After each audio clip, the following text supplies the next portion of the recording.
तर आपल्या कल्पना आणि भुजंग जे आहे या आपल्या सर्वांना मागून देण्यासाठी त्यांनी तयारी दाखवलेली आहे. तर ज्यांना कोणाला असे खंड हवे असतील त्यांच्याकडे आपले नाव नोंदणी करावी ते तुम्हाला मागून देते. त्याप्रमाणे आपल्याला आनंद वाटतोय.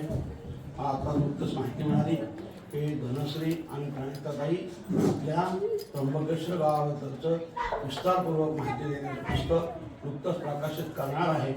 त्या पुस्तकासाठी सुद्धा गंगा गोदावरी माता संस्थान, त्र्यंबकेश्वर संस्थान सगळेजण आम्ही तुम्हाला शुभेच्छा देतो. लवकरात लवकर प्रकाशित करा आणि प्रकाशित करण्यासाठी आपल्याबरोबर गंगा गोदावरी संस्था पण असेल.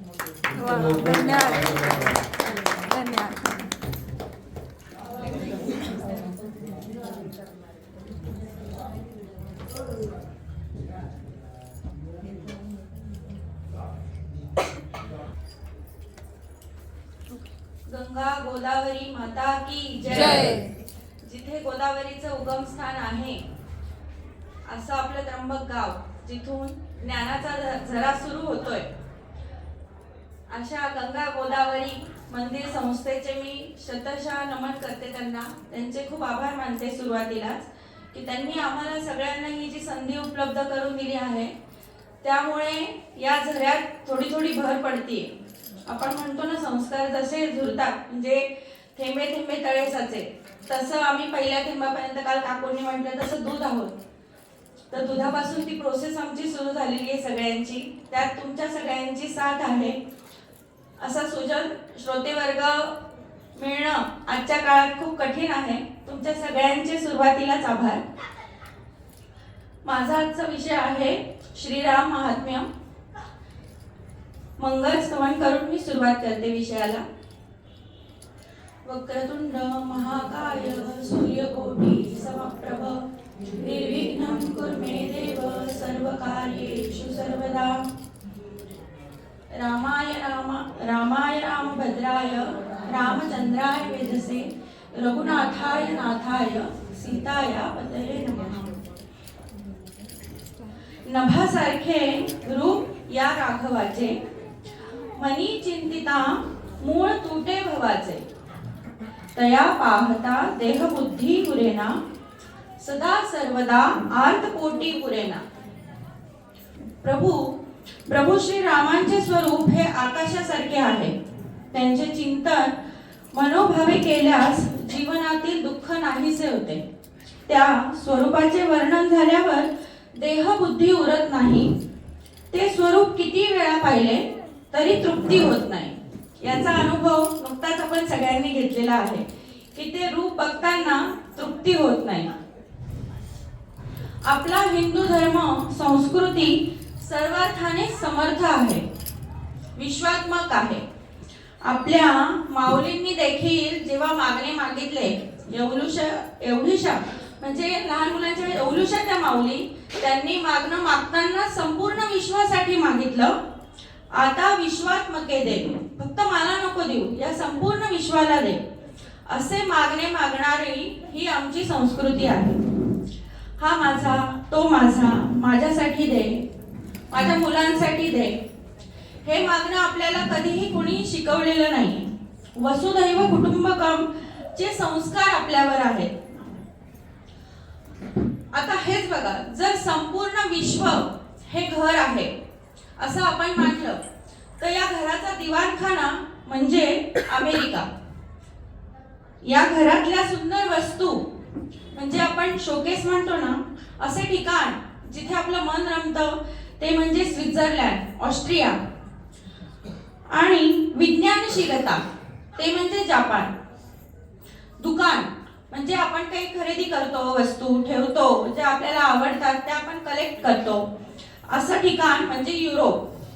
आणि या विश्वरूपी घराला घरपण देणारं ते ठिकाण म्हणजे देवघर. हे देवघर म्हणजे फक्त माझा भारत. या विश्वरूपी देवघराला, या भारतरूपी देवघरातील देव म्हणजे मर्यादा पुरुषोत्तम राम आणि पूर्ण अवतार श्रीकृष्ण. भगवान आपण वेगळ्या वेगळ्या रूपात बघतो. आपल्याकडे विठ्ठल आहे, देवींची अनेक रूपं आहे, 33 कोटी अवतार आहेत. आपला दृष्टिकोन कसा आहे हे महत्वाचं. मग मी त्याला राम रूपात बघेना किंवा बालकृष्णाच्या रूपात बघेन, मोठ्या कृष्णाच्या रूपात ज्यांनी भगवद्गीता सांगितली या कृष्णाच्या रूपात स्मरण करेल. ते स्मरण करणं महत्वाचं. ज्यांची गाथा, श्रीरामांची गाथा त्रेतायुगातून व्यापार युगाला व्यापून कलियुगात आलेली आहे. सर्वव्यापी कलियुगात नाम संकीर्तनच तारून नेणार असे कलियुगाचे महत्व आहे. हा कलियुगाला आशीर्वाद आहे की फक्त भगवंताच्या नामस्मरणाने सुद्धा तुम्ही तरुण जाणार आहे. एवढी शक्ती या नामस्मरणाची कलियुगात आहे. कलियुगात म्हणजे आपल्या युगात. आपली सर्व वेद विद्या संग्रह हा काव्य रूपात आहे. महर्षी वाल्मिकी हे आदि कवी, त्यांनी रामचरित्र आपल्याला सहज उपलब्ध करून दिले. महर्षी नारदांची ज्यांच्यावर कृपादृष्टी झाली व वाल्याचा वाल्मिकी झाला असे हे महर्षी वाल्मिकी. आपल्याला महर्षी वाल्मिकींची गोष्ट सगळ्यांना माहितीच असेल की ते रत्नाकराच्या रूपात होते. त्यांनी ते डाकू होते, ते लुटायचे. तर लुटल्यानंतर ते त्या व्यक्तीला जिवंत ठेवत नव्हते, मारून टाकत होते. अशा मृत्यू झाल्याची कशी गणती करणार, ते कॅल्क्युलेशन कसं जमायचं बरं, म्हणून त्यांनी घडे ठेवले होते. आणि त्या घड्यांमध्ये एका व्यक्तीला मारलं की एक खडा ते त्या घड्यात टाकायचे. असे त्यांचे 7 घडे भरले होते. अशातच एकदा नारद मुनी तिथून जात होते. नारायण नारायण धरलं यांनी त्यांना. आता मी तुम्हाला ठार करणार, तुमच्याकडे जे आहे ते मला द्या. नारद म्हणाले, अरे मला ठार करून तुला काय मिळणार आहे? असं नको करू. हा जो रस्ता तू अवलंबला आहे तो चुकीचा आहे. हे तुला पापाकडे नेत आहे. तर तू राम नाम घे. मी जसं नारायणांचं स्मरण करतो तसं तू रामांचं स्मरण कर. ते नाही गो मला काही जमणार. आत्ता काय द्यायचं ते बोला. ते म्हणतात ठीक आहे, बरं तुझी अशीच इच्छा आहे का? बरं आता तू जे हे करतोय ह्याला पाप, हे जे करतोय ह्याला पाप म्हणतात. हे पाप करतोय तू. तर पुढे गेल्यावर जेव्हा तू स्वतः मृत्यू पावशील तर तू हे पाप फेडणार कसं? तर तो म्हणतो माझ्या घरचे आहेत, ते मला साथीदार होतील, माझं पाप कमी होईल. नारद म्हणतात ठीक आहे, मग आता मी असं करतो, मी इथे थांबतो, तू घरी जा, तुझ्या घरच्यांना विचार की ते तुला या पापात भागीदार होणार आहेत का? म्हणजे तू जे म्हणतोय की मी हे सगळं माझ्या घरच्यांसाठी करतोय, माझा संसार उत्तम चालावा, माझ्या मुलांचं सगळं नीट व्हावं म्हणून मी हे करतोय, लोकांना मारतोय, आणि ह्यात पाप नाहीये काही, यात गैर काही नाही असं तुला वाटतंय, तर तू त्यांना एकदा विचारून ये. ते म्हणतात हो हो असं बरं चालेल. मी त्यांना विचारायला गेलो, तुम्ही इथून निघून गेले तर मी काय करू? ते म्हणतात नाही नाही बाळा, मी नाही जाणार, तू विचारून ये. ते घरी जातात, पत्नीला विचारतात. पत्नी म्हणते मी नाही तुमच्या याच्यात भागीदार होणार. मी थोडीच सांगितलं होतं तुम्हाला तुम्ही लोकांना लुटा आणि मला सोनं आणून द्या. मुलं म्हणतात नाही नाही हो बाबा, आम्ही नाही तुमच्या पापात सहभागी होणार. तेव्हा त्यांना खऱ्या अर्थाने जाग येते, डोळे उघडतात त्यांचे. अरे ज्यांच्यासाठी मी आतापर्यंत आयुष्य घालवलं, एवढी पापं केली, ते मला वाटेकरी नाही होणार. वाईट वाटतं त्यांना. ते येतात, नारदांना शरण जातात. ते म्हणतात ऋषी तुम्ही म्हणाले खरं आहे हो, नाही कोणी मला सोबत नाही करणार कोणी मला या पापांमध्ये. मग नारद म्हणतात ठीक आहे, मग आता मी तुला जे सांगितलं आहे तसंच कर. तू श्रीरामांचे भजन कर, म्हणजे तेच तुला तारून येतील. आता आली का पंचायत. ज्यांना लोकांना लुटायची अशी सवय आहे, जे अहंभावात आहे, त्यांना काही श्रीराम म्हणताच येईना. त्यांच्या तोंडून राम नामच त्यांना म्हणताच येईना. इतकं सोपं आहे रामनाम, पण त्यांना मुखातून रामच उद्गार काढता येईना. मग नारद म्हणाले आपण एक आयडिया करूया. तुम्हाला राम नाही ना म्हणता येते, तुम्ही मरा मरा म्हणा. मग ते पटलं त्यांना. मग त्यांनी सुरुवात केली म्हणायला, मरा मरा मरा मरा मरा. सुरू झालं ना. देवाची हीच इच्छा आहे, तुम्ही चुकीचं का होईना पण माझं स्मरण करा. नाही जमत आहे ना तुम्हाला, तुमचे उच्चार बोबडे आहेत ना, बोबडेपणाने म्हणा पण माझं नाव घ्या. तसंच वाल्मिकांच्या बाबतीत झालं. आणि त्या रत्नाकरांनी हा जप सुरू केला, ते ध्यानस्थ झाले. त्या मनाच्या जपामध्ये श्रीराम श्रीराम कधी सुरू झालं त्यांना देखील कळलं नाही. आणि संस्कृतमध्ये जसं म्हणतात वारवाला, त्या रत्नाकराच्या भोवती वाल्मिक तयार झालं आणि हे महर्षी वाल्मिक ऋषी झाले. हेच जेव्हा ते वारुळ तयार झालं तेव्हा तिथून जाताना नारद परत त्या रस्त्याने जातात आणि त्यांना वारुळात राम राम राम त्या मराचं राम राम झालेलं होतं. हे ऐकायला येतं तेव्हा त्यांना लक्षात येतं की हेच ते वाल्मिक ऋषी ज्यांना आपण श्रीरामांचं नाम ध्यान करण्यासाठी सांगितलं होतं. आता त्यांच्या भोवती वारुळ तयार झाले, त्याची सुद्धा त्यांना शुद्ध नाहीये, म्हणजे ते आता पवित्र झाले. नदी, आकाश, सूर्य, चंद्र, पृथ्वी आहे तोपर्यंत रामकथा राहणार आहे. रामकथेविषयी लोकोत्तर उद्धार करणारी त्रेतायुगातील युगावतार अशी कथा म्हणजे श्रीरामांची कथा. रामकथा सहज सुलभ व्हावी, सगळ्यांना समजावी म्हणून प्रत्येक भाषेमध्ये रामायण आहे. संस्कृतमध्ये 93 रामायणाचे प्रकार आहेत. त्यात अद्भुत रामायण, आनंद रामायण हे प्रसिद्ध आहेत. परंतु मूळ कथा ही वाल्मिकी रामायणांचीच आहे. नाथांचे भावार्थ रामायण, समर्थांचे सुंदरकांड, किष्किंधाकांड अशा कांड स्वरूपात त्यांनी रामायणांची वर्णन कथा रूपात दिलेली आहे. दक्षिणेत तामिळनाडूमध्ये केब रामायण आहे, तर केरळमध्ये हे नाव जरा अवघड आहे बरं का, पाठ करायला वेळ लागला मला. तुंचंतू येशंतू चंद हे जे आहेत यांनी मल्याळम मध्ये रामायण उपलब्ध करून दिलेले आहे. कर्नाटकमध्ये, आंध्रमध्ये मूल्य रामायण आहे. उत्तरेत तुलसीदास यांचे रामचरितमानस आहे. तुलसीदास हे आपल्याला सगळ्यांना माहिती आहे. संत महात्म्यामध्ये मी तुलसीदासांचं वर्णन केलेलं होतं. तुम्हाला सगळ्यांना माहितीच असेल की नदी पार करण्याच्या आधी हे कामवासनेत उतरलेले होते तुलसीदास. हे पत्नीच्या मोहामुळे पत्नीला भेटण्यासाठी निघालेले होते. आपल्याला सगळ्यांनाच माहिती आहे की त्यांचं लग्न झाल्यानंतर त्यांना खरं रामाचं चरित्र लिहायचं होतं, पण लग्नानंतर त्यांचं काही मन रमेना पत्नीशिवाय. ते पत्नीला कुठेच जाऊ देत नव्हते. मग घरच्यांनी एक आयडिया केली. ते काही कामानिमित्ताने बाहेर गेलेले असताना त्यांनी पत्नीला त्यांचं सांगितले की हा तुला कुठेच जाऊ देत नाही, आता तो घरात नाहीये, तर तू जा, तुला कुठे जायचं असेल तर माहेरी जायचं असेल तर माहेरी जाऊन ये. मग त्या जातात. पाऊस भयंकर पडत असतो आणि हे घरी येतात संध्याकाळी, तर त्यांना पत्नी दिसत नाही म्हणून ते सैरभैर होतात. कुठे गेली रत्नावली ते शोधायला त्याच पावली परत मागे फिरतात, नदी पार करतात. नदी पार करून ते तिच्या घरी पोहोचतात. पहिला मजला चढून दुसऱ्या मजल्यावर पत्नीकडे जातात.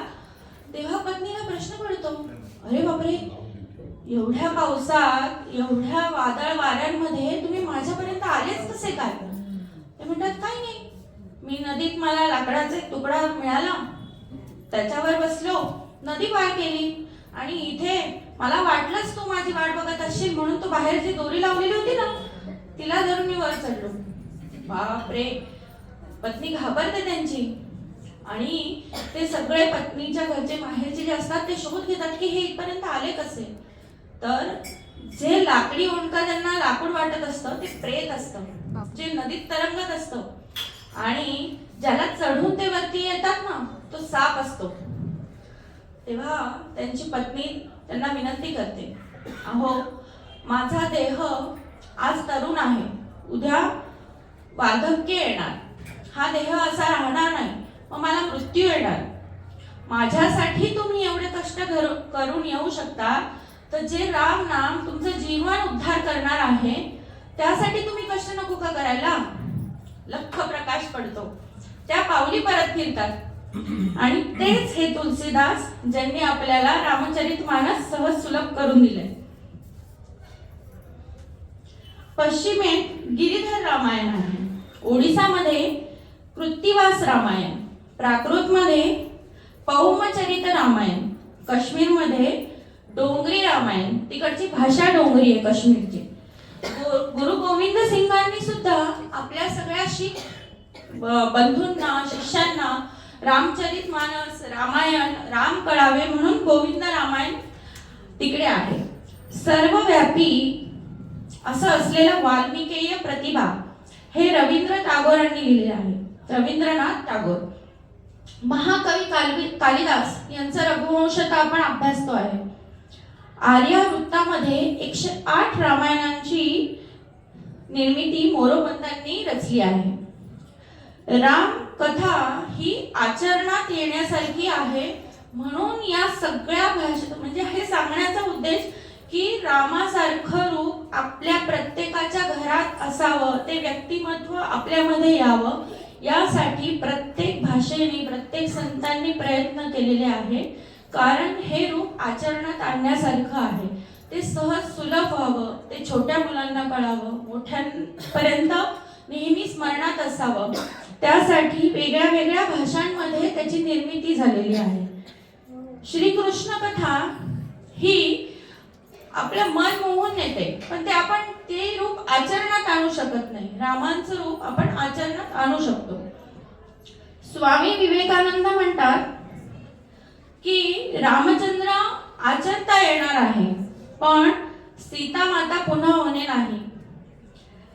आपल्या सर्व वेदांमध्ये, वेदांचा, शास्त्रांचा अद्वैत सांगणारे, द्वैत सांगणारे, आपल्या सगळ्या भाषांमध्ये संस्कृतीचा वारसा पुढे नेणारे असे सिद्धांत सांगणारे आदि शंकराचार्य, रामानुजाचार्य, निंबकाचार्य, वल्लभाचार्य सगळ्यांनी रामचरित्राचे गायन केलेले आहे. रामायणावर आणि रामांवर सुद्धा अनेक प्रश्न केले गेले. काल्पनिक आहे, रामायण झालेलेच नाही असे देखील झालेले आहे. रामायण खरे आहे की खोटे आहे हे सिद्ध करण्यात काही जणांचं अख्खं आयुष्य गेलंय. पण तसं म्हणतात ना की जो झोपेचं सोंग घेतो त्याला कसं उठवणार तुम्ही, ते असंच आहे. आता रामांनी स्वतःच ठरवलं आणि राम स्वतःच कायद्याच्या कचाट्यात उभे राहिले. रामांचं अस्तित्व कोर्टाने मान्य केलं आणि राम स्वतः उभे राहिले. मग त्यांची ती केस ते जिंकले आणि आपल्या जागेवर ते आज विराजमान आहे. रामाची केस जिंकणारी व्यक्ती म्हणजे स्वतः राम आहे आणि हे कोर्टाने देखील मान्य केलेलं आहे. म्हणून आता काही म्हणतात ना काही जण की कायद्याचं नका मला सांगू, काय देतायत ते सांगा, माझी जागा आहे तुम्ही देतायत की नाही मला ते सांगा. त्यांनी आपली आपली जागा मिळवली. रामायणातील सगळी स्थळे आज तिथेच आहे जिथे रामायणात त्यांचं वर्णन आलेलं आहे. रामांचे चरित्र हे आदर्श आहे. पायाला दगड लागल्याशिवाय किंवा सातत्याने आपलं कर्म करत राहिल्याशिवाय राष्ट्र घडत नाही, याचा ते आदर्श आहेत. साम, दाम, दंड, भेद कसे वापरावे, राज्य कसे करावे, राजा कसा असावा, हे ज्ञान रामांनी चित्रकूट पर्वतावर ते असताना भरताला दिले. भरत म्हणजे निस्सीम भक्ती, बंधूबद्दल निस्सीम भक्ती असलेले भरत. हे जेव्हा ते आजोळी होते, जेव्हा रामांना वनवास मिळाला तेव्हा भरत आजोळी होते. त्यांना दशरथांचं निधन झाल्यानंतर निरोप पाठवला होता त्यांच्या आजोळी, पण त्यांच्या पित्याचा मृत्यू झाला हे कळवलं नव्हतं त्यांना असं म्हणतात ना आजकाल की इमर्जन्सी आहे, तुम्हाला यावं लागेल. तसं शत्रुघ्न आणि भरत यांना परत बोलवलं तेव्हा भरत आल्याप्रमाणे नंदीग्राम हे जे ठिकाण आहे तिथे त्यांच्या रघुवंशातील सगळ्या महापुरुषांचे पुतळे होते. त्यांना प्रणाम करण्यासाठी ते नंदीग्रामात थांबतात. सगळ्यांना नमस्कार करताना तिथे त्यांना दशरथांचा जेव्हा मूर्ती दिसते तेव्हा त्यांच्या लक्षात येतं की आपले पिता नाही राहिले आता. याचं कारण काय, ते जेव्हा आपल्या राज्यात जातात कैकेयी मातेला भेटतात की माझ्यासाठी माझ्या आईने रामाला वनवासात पाठवलंय, खूप वाईट वाटतं त्यांना. आईला ते खूप बोलतात की तू माझ्यासाठी हे केलंय, पण मला हे राज्य नकोय. ते देखील जसे राम निघाले होते वल्कले नेसून जटाधारी, तसंच भरत देखील जातात चित्रकूट पर्वतावर. ते संपूर्ण कुटुंबाला घेऊन जातात. ते जनकांना देखील घेऊन जातात की माझा दादा माझं नाही ऐकलं तर आईचं ऐकेल, आईचं नाही ऐकलं तर सासरी बुवांचं तरी ऐकेल. ते सगळ्यांना घेऊन जातात. त्यांची खूप समजूत काढतात की तुम्ही परत चला, हे राज्य तुमचं आहे. राम देखील ज्येष्ठ बंधू त्यांना भरताला बघून अगदी पाझर फुटतो म्हणतात ना, तसं झालं. लक्ष्मणाला असं वाटतं अरे हा एवढी सेना घेऊन आलाय भरत, म्हणजे तो परत आता इथे युद्ध करण्यासाठी आलो की काय, याचं समाधान झालं नाही वाटतं आम्हाला इकडे पाठवून. रामांना त्यांनी इकडे वनवासात पाठवलं ना, अजूनही हा आला युद्ध करण्यासाठी एवढे शस्त्रास्त्र घेऊन. पण राम म्हणतात नाही लक्ष्मणा, तसा नाहीये माझा भरत. ते येतात, भरतांना बघून रामांना असं वाटतं भरतांनी राज्य स्वीकारलंय आता, म्हणून ते राजा कसा असावा, तू राज्य कसं नीट सांभाळावं, या प्रेमापोटी चित्रकूट पर्वतावर राजा कसा असावा, राज्य कसं सांभाळावं याचं आता इंग्लिश शब्द वापरते मी, इन डिटेल ज्ञान ते भरतांना देतात. हे आपल्याला वाचायला मिळतं. आपल्याकडे वेळेची कमतरता असल्यामुळे आपण सगळे विषय संपूर्ण हाताळू शकत नाही. थोडक्यात सांगते की हे ज्ञान त्यांनी जे दिलेलं आहे ते वाल्मिकी रामायणात आपल्याला सगळं वाचायला मिळेल की त्यांनी कसं राज्य असावं, कुठे काय वापरावं, राज्यातले मंत्री कसे असावे, लोकांशी कसं वागावं, याचं सगळं. इव्हन घरात आपल्या पत्नीशी कसं राहावं, म्हणजे आपले जे काही बाहेरचे राजकीय डावपेच आहे ते कुठपर्यंत सीमित ठेवावे, हे सगळं ज्ञान त्यांनी त्या चित्रकूट पर्वतावर भरताना दिलं. राम जन्माला यायचा असेल तर त्यासाठी त्या वंशाचं देखील तसं कार्य असावं लागतं.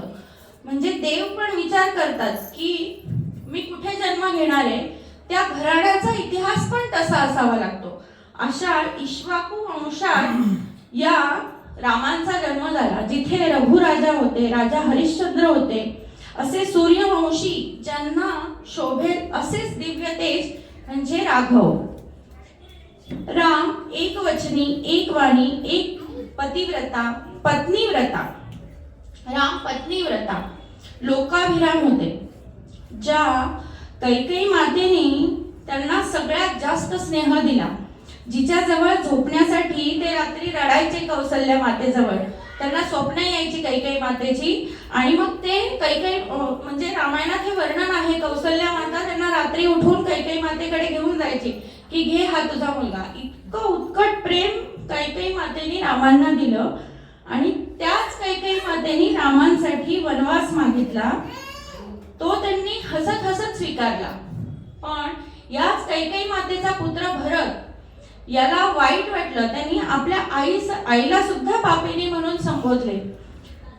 अशा भरताला, आपल्या भावाला, त्याने कैकेयी मातेला क्षमादान करावे असे ज्ञानदान या सावत्र पुत्र असून देखील अवतारात आदर्श पुत्र म्हणून श्रीरामांनी भरताला हे ज्ञानदान दिले.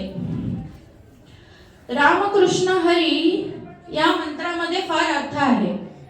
रामाचा आचार, कृष्णाचा विचार आणि हरीचा उच्चार. रामकृष्ण हरी हा मंत्र राष्ट्रीय एकात्मता साधणारा आहे. उत्तरेकडे बिहार, दिल्ली, हरियाणा अशा भागात रामप्रिय आहे, तर गुजरात, मद्रास, केरळ इकडे कृष्णप्रिय आहे. आपल्याकडे महाराष्ट्र, कर्नाटक, आंध्र हे ते हरी, विठ्ठल प्रिय आहे.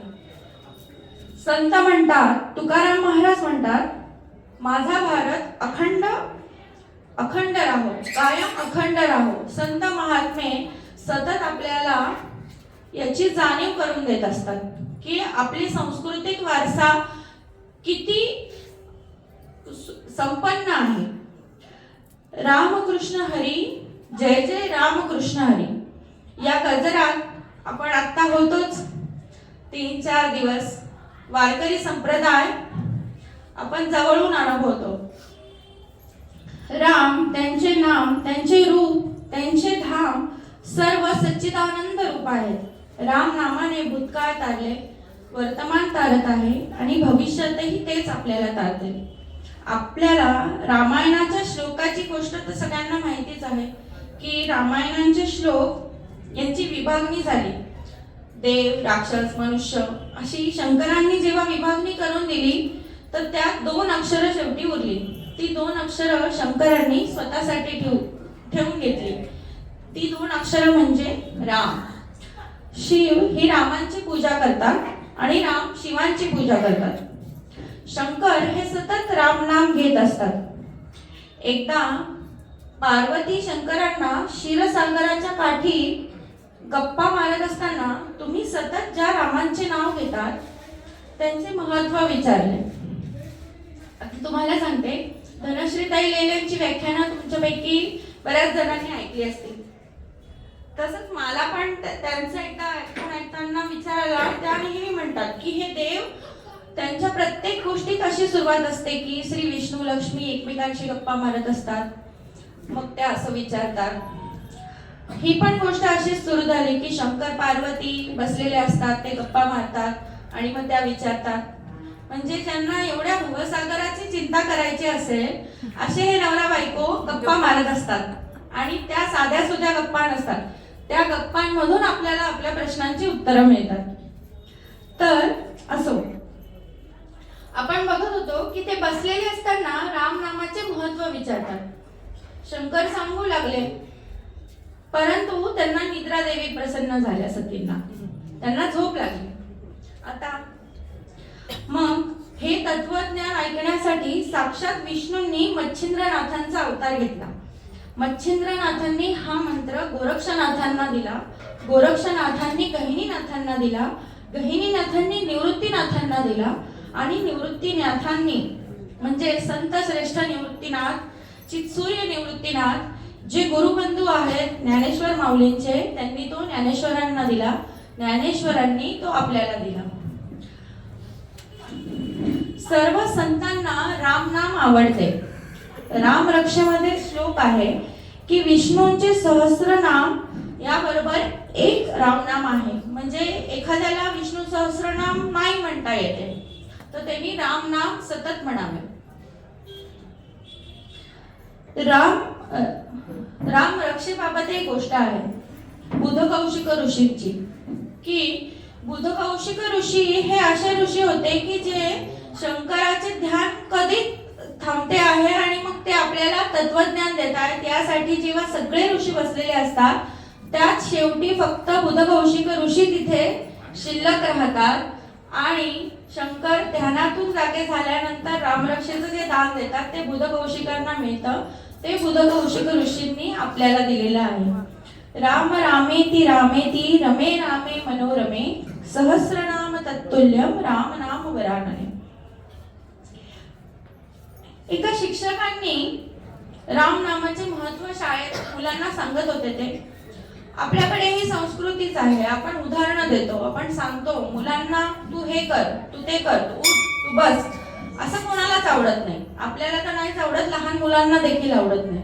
मग ते त्यांना समजावून सांगावं लागतं. ते त्यांना समजल्याशिवाय ते आचरणात आणत नाही.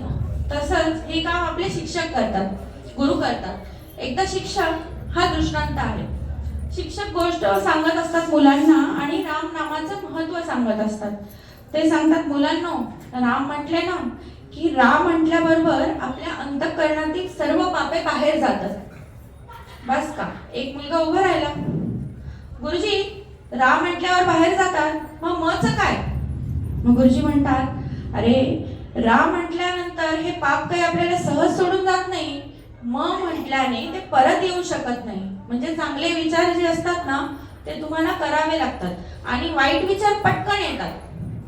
ती मला असंच बोलली, ही मला तसंच बोलली, पण ती किती छान दिसते, तिने हे किती छान केलं, हे जसं पटकन येत नाही, ही कृती जी होत नाही, हे राम म्हटल्याबरोबर जे जात आहे ते मग पुन्हा येऊ देत नाही. म्हणून राम नाम म्हणायचे. भारताची अशी समृद्ध संस्कृती आहे ज्यामध्ये रामराज्य आहे. असे रामराज्य पहिल्यापासून आहेच.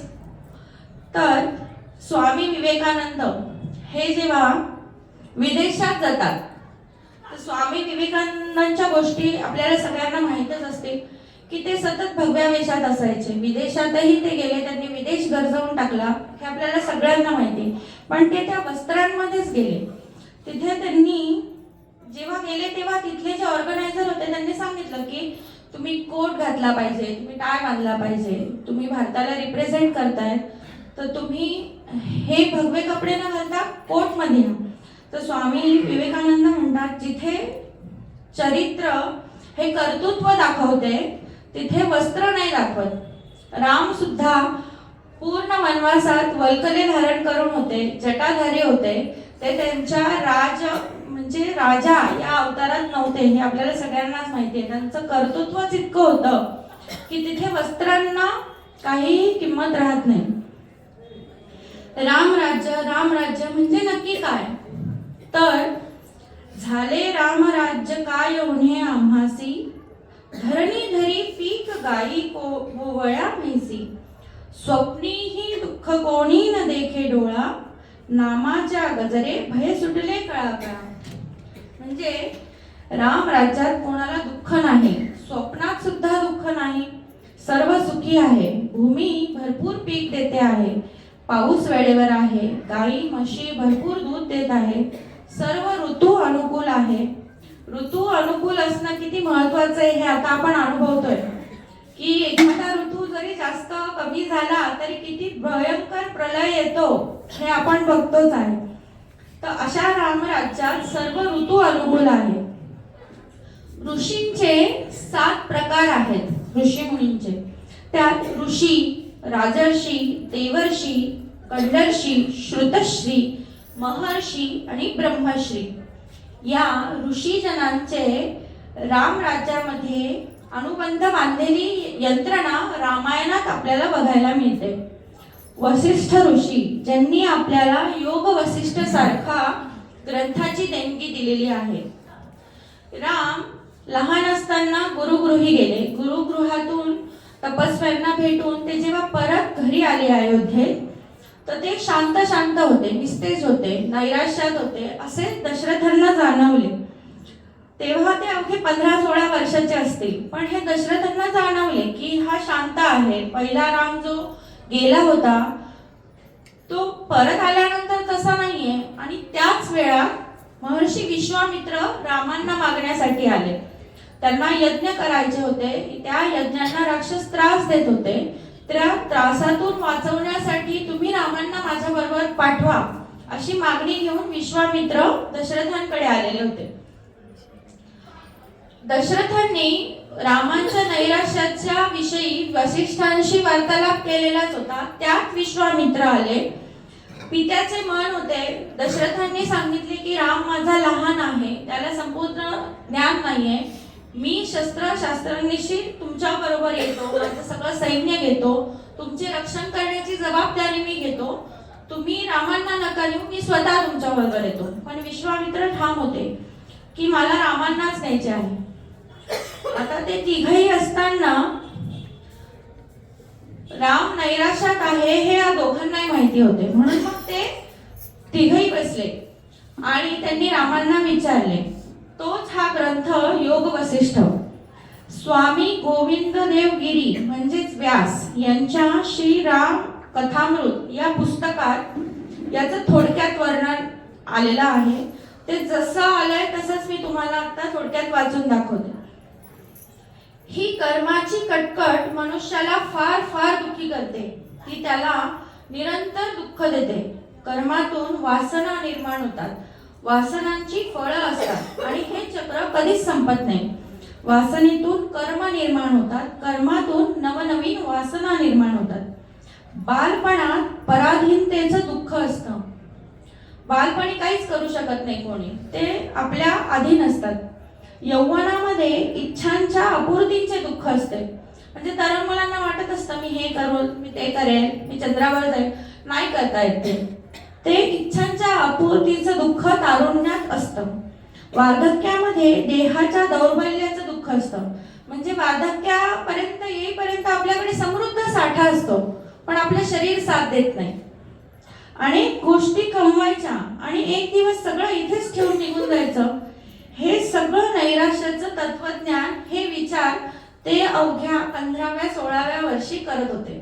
श्रीराम हेच चित्र त्यांनी राजा दशरथ, महर्षी वसिष्ठ, विश्वामित्र यांच्या समोर रेखाटले आणि या चक्रातून सुटण्यासाठी काहीच नाही करायचं असं राम म्हणत होते.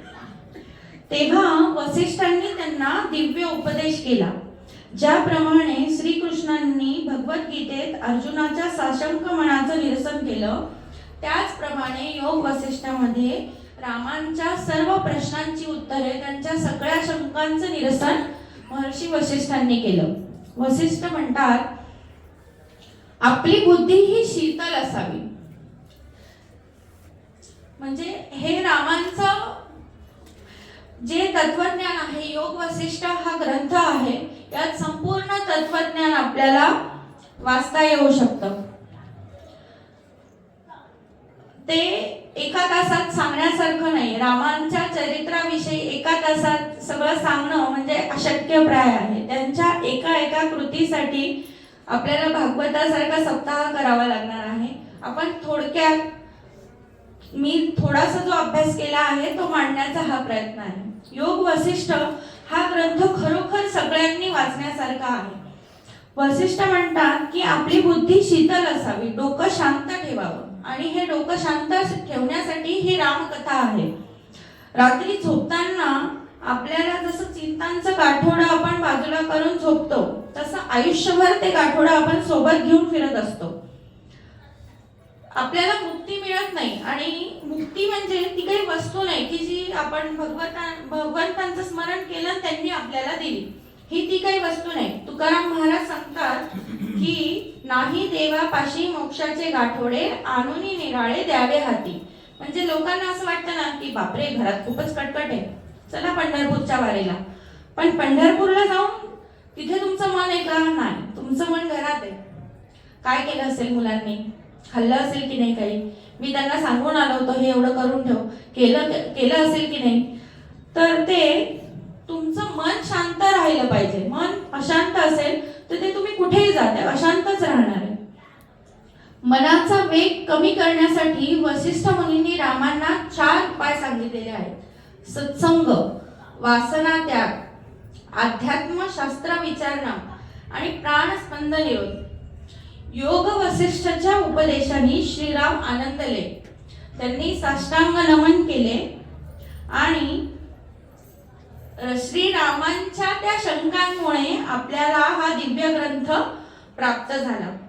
सगळ्या प्रकारची कर्म उत्साहाने पार पाडत असताना अंतःकरणावर जरा देखील परिणाम होऊ न देता जगाचा विहार करता येतो. श्रीराम कथा ही सद्गुणांची कथा आहे. एकदा हा दृष्टांत आहे. प्रवास करत असतात, जहाजात सगळे बसलेले असतात. जहाज निघालंय, आध्यापर्यंत प्रवास आलाय आणि लोकांच्या लक्षात आलं, अरे जहाजावरचं प्यायचं पाणी संपलं. बापरे, सगळे सैरभैर होतात की जहाजात प्यायचे पाणी नाही, आता काय करायचं. सगळ्यांना सैरभैर पाहून एका लहान मुलाला प्रश्न पडतो की एवढं पाणी आपल्या आजूबाजूला आहे आणि ही मोठी लोक एवढी चिंता का करतायत, पाणी नाही पाणी नाही पाणी नाही. तो वडिलांना विचारतो की बाबा, आपल्या आजूबाजूला एवढं पाणी आहे तरी तुम्ही पाणी नाही म्हणताय. तेव्हा ते सांगतात की हे पाणी पिऊ शकत नाही आपण. आपल्याला पिण्यासाठी जी गोड पाण्याची गरज आहे ते हे पाणी नाहीये. तसंच आपलं आहे की आपण आजूबाजूला सर्व संपन्न संस्कृती आहे, समृद्ध वारसा आहे आपल्याकडे, पण तो आपण घेऊ शकत नाही. मग त्यासाठी आपल्याला गोड पाण्याची म्हणजे भक्तीची गरज आहे. त्या निर्मळ भक्तीने आपण ते सगळं श्रवण करू शकतो, आत्मसात करू शकतो. जी भक्ती हनुमंतांकडे होती ती थोडी जरी आपल्याला आत्मसात करता आली तरी आपण या जन्मातून नक्कीच तरुण जाणार. भगवंत हनुमान हे असे आहेत की ते सर्व शक्तिशाली आहेत, सर्व गुणसंपन्न आहेत, सर्व देवतांची त्यांच्यावर कृपा आहे. आणि या भगवंतांनी भगवान श्रीरामांचा दूत म्हणून स्वतःला मानलं आहे, त्याच्यात ते गौरव समजतात. म्हणजे आता आपण जे व्हिडिओ बघतो ना, त्यात एक असाच व्हिडिओ मी पाहिला की ते सांगत होते की जेव्हा हनुमान चालीसा आपण म्हणतो, सुंदरकांड म्हणतो, त्यात पूर्ण वर्णन श्री हनुमानांचं आहे, त्यांचं वर्णन आहे, त्यांचं गुणवर्णन आहे. पण ते हनुमानांना आपल्या गुणवर्णन ऐकण्यात, इंग्लिश शब्द वापरण्यात इंटरेस्ट नाहीये. त्यात शेवटी राम नाम आल्यामुळे ते तिथे येऊन ऐकतात. हा, माझ्या रामांचं नाव घेतोय हा. म्हणजे आधी तुमचं गुणवर्णन चालू आहे, पण ते त्यांना ऐकायचं नाहीये. रामकथा जिथे जिथे सुरू असेल तिथे प्रत्यक्ष हनुमान येतात, ती रामकथा श्रवण करतात, असं आहे. आणि यावर माझी देखील श्रद्धा आहे. म्हणून रामरक्षेत देखील म्हणतात ना, मनोजवम मारुततुल्य वेगम जितेंद्रियम बुद्धिमतां वरिष्ठम वातात्मजं वानरयूत मुख्यम श्रीरामदूतं शरणं प्रपद्ये. मनाचा वेग ज्यांचा आहे, ज्यांनी जितेंद्रिय जिंकलेली आहे, सगळ्या इंद्रियांवर ज्यांचा ताबा आहे, आणि जे वानरांचे म्हणजे युवा वानरांचे जे नेतृत्व आहे, मुख्य आहे, अशा हनुमानांना देखील रामाचं दूत म्हणून घेण्यास, त्यांचं सेवेकरी म्हणून घेण्यास जास्त ते पात्र समजतात आणि त्यातच ते रमतात. एवढी निर्मळ भक्ती आपल्याला करता आली पाहिजे. राम हे सत्यवचनी आहेत. रामांबद्दल 9 कोटी आहेत. रामासारखा देव नाही, कारण राम हे आदरणीय आहे, आचरणीय आहे, वंदनीय आहे. राम राज्यावर बसण्या अगोदर त्यांनी जेव्हा वनवासात होते तेव्हा त्राटिकेला मारलं. लक्ष्मणाने शूर्पणखेचं नाक कापलं. भरताने आईची निर्भत्सना केली. तर राम म्हणजे मूर्तिमंत ज्ञान आहे आणि त्राटिका हे क्रोधाचे रूप आहे. लक्ष्मण मूर्तिमंत वैराग्य आहे, तर शूर्पणखा हे कामाचे रूप आहे. काम म्हणजे वासना. भरत मूर्तिमंत भक्ती आहे, तर कैकेयी लोभाचे रूप आहे. भरतांविषयी आपण सगळ्यांनी ऐकलं असेल की जेव्हा राम वनवासात निघाले तेव्हा त्यांनी अरण्य पार केल्यानंतर वनदेवी साक्षात त्यांना नमस्कार करण्यासाठी आल्या. वनदेवींना त्यांनी विनंती केली. वनदेवींनी विचारलं, मी तुमच्यासाठी काय करू? तेव्हा त्यांनी विनंती केली की हे ज्या पथावरून मी आलो त्या पथावर खूप काटे आहेत, तर ते काटे तुम्ही काढून टाका. आता साक्षात वनदेवी त्या रामांनी ही विनंती केली. तेव्हाचं राज्य म्हणजे आपण कल्पना करू शकता की आत्तासारखे रस्ते तेव्हा नव्हते. तेव्हा जंगल होतं. त्या जंगलातून वनवासात वल्कले धारण करून हे तिघं निघालेले होते. जिथे राक्षस होते, प्राणी होते, जंगल होतं. अशा जंगलातून ते आले आणि त्यांनी वनदेवींना ही प्रार्थना केली की या रस्त्यातील काटे तुम्ही सगळे काढून टाका. तेव्हा वनदेवींना प्रश्न पडतो. त्या विचारतात की तुम्ही तर आता आलेले आहात, मग ते काटे का बरं काढायचे? तेव्हा राम सांगतात की माझा भरत मला शोधत येणार आहे, त्याला हे काटे नको टोचायला. मग वनदेवींना परत प्रश्न पडतो की तुमचा भाऊ एवढा नाजूक आहे का हो की त्याला काट्यांनी त्रास होणार आहे? ते म्हणतात नाही, माझा भरत वज्रासारखा आहे, पण जेव्हा त्याला हे काटे रुततील तेव्हा त्याला ह्या विचाराने त्रास होईल की माझ्या भावाला माझ्यामुळे या काट्यांच्या रस्त्यावरून चालावं लागलं. तो विचार त्याला त्रासदायक होईल, म्हणून तुम्ही हे काटे कमी करा. म्हणजे किती प्रेम त्या भावंडांचे एकमेकांवर होतं. रामासारखा राजा नाही, कारण राम हे लोकाभिराम होते. सर्वस्व जनतेसाठी त्यांनी अर्पण केलेलं होतं. राम हे लहानपणापासूनच अयोध्यावासियांचा अगदी जिव्हाळ्याचा विषय होते. राम राज्यावर येणार म्हणून अयोध्येत जल्लोष सुरू झालेला होता आधीच. असे हे राम जेव्हा वनवासात निघाले तेव्हा अयोध्यावासी सर्व सामान घेऊन त्यांच्या मागे निघाले. म्हातारे, लहान मुलं, तरुण वर्ग, जिथे राम तिथे रामराज्य, आम्ही रामाबरोबर जाणार. जसा लक्ष्मण म्हणाला, दादा जिथे तू तिथे मी.